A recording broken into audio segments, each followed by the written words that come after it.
Hello，大家好，歡迎收睇我嘅頻道啊！咁近排咧，大埔雲福苑火災嘅聽證會咧開咗好幾日啦。咁我咧日日都有聽嘅，爆出嚟嘅嘢咧真係咧越聽越心寒啊，越聽咧就越扯火啊！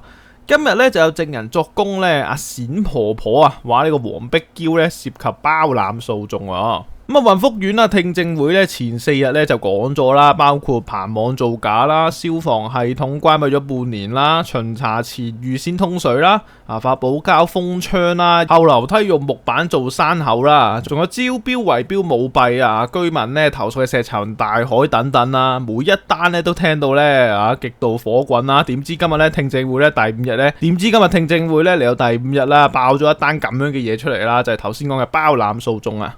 大家咧可能咧成日聽包攬訴訟咁，其實即係啲乜呢？好簡單啫，同你講，即係話咧有人咧出錢幫你打官司，但係中間咧佢有油水抽嘅，甚至咧可能有一啲嘅利益輸送喺裡面嘅。咁啊，居民冼婆婆咧就爆咗出嚟話，黃碧嬌咧身為咧區議員咧，竟然走去幫咧雲福苑個敗訴法團咧俾律師費3萬蚊嘅港紙啦。咁呢下咧可能大家都諗極都諗唔明，喂，做乜鬼嘢無端端幫佢俾3萬蚊啊？咁件事咧就係咁嘅。幾年前呢，就有一個嘅法團，有一個居民呢，就告當時嘅法團嘅主席啦，話佢貪污嘅。咁最終個居民呢，就敗訴，要俾呢3萬蚊嘅堂費啦。而呢個居民呢，就冇俾到嘅。最終呢，就由呢個黃碧嬌呢支付呢一筆嘅錢啊。喂，你係區議員嚟喎，呢啲錢呢，關於錢銀嘅嘢，乜唔係應該要小心啲嘅咩？如果呢一個呢，只係個人嘅法律行動啊，做乜嘢呢個區議員呢，要親自幫一個敗訴嘅人俾錢呢？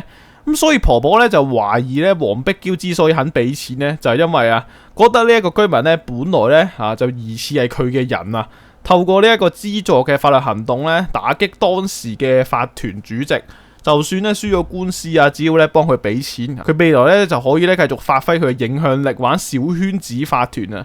如果唔係嘅話，你同個法團好熟咩？無端端幫佢俾錢，究竟當中有啲咩利益輸送啊？唔知佢有冇出嚟解釋翻呢件事啦？真相係點樣呢？我就唔清楚啦。但係相信大家咧心目中咧都有個答案嘅。不過講開又講啊，咁明顯嘅利益輸送啊，嗰啲咩商業犯罪嘅調查科啦，咩廉政公署呢啲部門咧，應該咧要落場做嘢啦。但係大家睇下，目前為止到今日啊，好似咧慢咗一樣啊。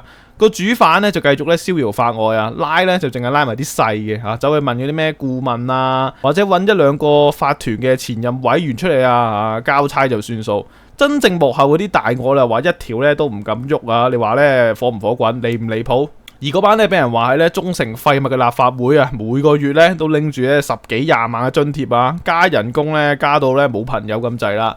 為市民發聲嘅時候咧，就全部玩失蹤啊！開聽證會嗰陣咧，就全部啞晒一樣啊！就係因為咧政府呢10年嚟咧嘅不作為啊，甚至咧包庇啊，先至導致咗今日呢一個雲福苑嘅案件死咁多人啊，168條人命啊！諗起咧都覺得心酸啊！而呢單嘢咧係自1948年以嚟咧最多傷亡嘅火災啊！咁講翻先啦，咁第一名咧就係1918年啦跑馬地嘅火災啦，死670人嘅。第二名咧就係1948年死176人，而第3名咧就係雲福苑168人啊！喂，大佬，要知道咧香港歷史咧重大死傷嘅火災入面啊，全部都係來自1918年至1962年嘅。再誇張啲咁講啊，香港火災全部都係以前發生，由2000年後其實都冇試過有一個好重大嘅火災。所以你話呢個究竟係乜嘢原因導致咗呢個火災出現呢？講翻冼婆婆爆料出嚟嘅嘢啊，阿冼婆婆佢做咗3屆嘅法團嘅委員啦，佢話當時咧有人提議咧安裝呢個淡水沖廁，但係當時嘅雲福苑咧根本就冇資格去搞啲咩地下井啊。之後咧提議呢一個嘅方案嘅人咧咁就走咗啦，亦都咧根本就冇需要裝呢一個淡水嘅沖廁。全世界都知道咧用海水慳水又慳錢。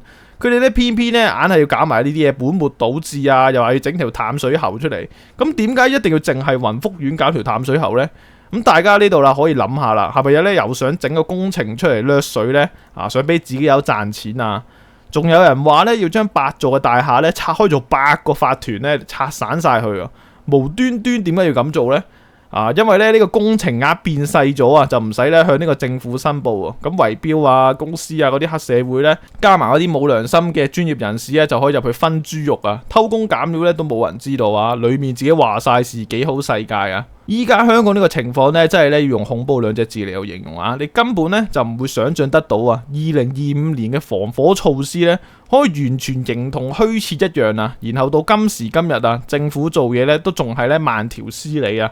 過咗都成4個月啦，完全咧冇一啲實際實質嘅行動啊！死咗168個人啊，幾十個家庭咧支離破碎啊！聽證會揭露出嚟嘅嘢咧，就算係普通市民啊，聽到都覺得火滾啊！唔好話係雲福苑嘅居民啊，佢哋會有幾失望呢？以前咧，某啲人咧成日都鬧咧呢一個泛民拉布啦，搞到咧呢個政府咧運作唔到嗱。依家咧冇晒泛民啦，咁最後點咧？依家呢個香港啊，外資又走晒，中產又走晒啦，啲樓價咧就係咁跌啦，失業率咧就上升喎。咁出街行咧，周圍都係吉鋪啦，全部都冇人租嘅。夜晚咧人影都唔多隻嘅，仲話香港夜繽紛喎。之前唔知道咧呢個咧係咪就係佢哋心目中想要嘅香港啦？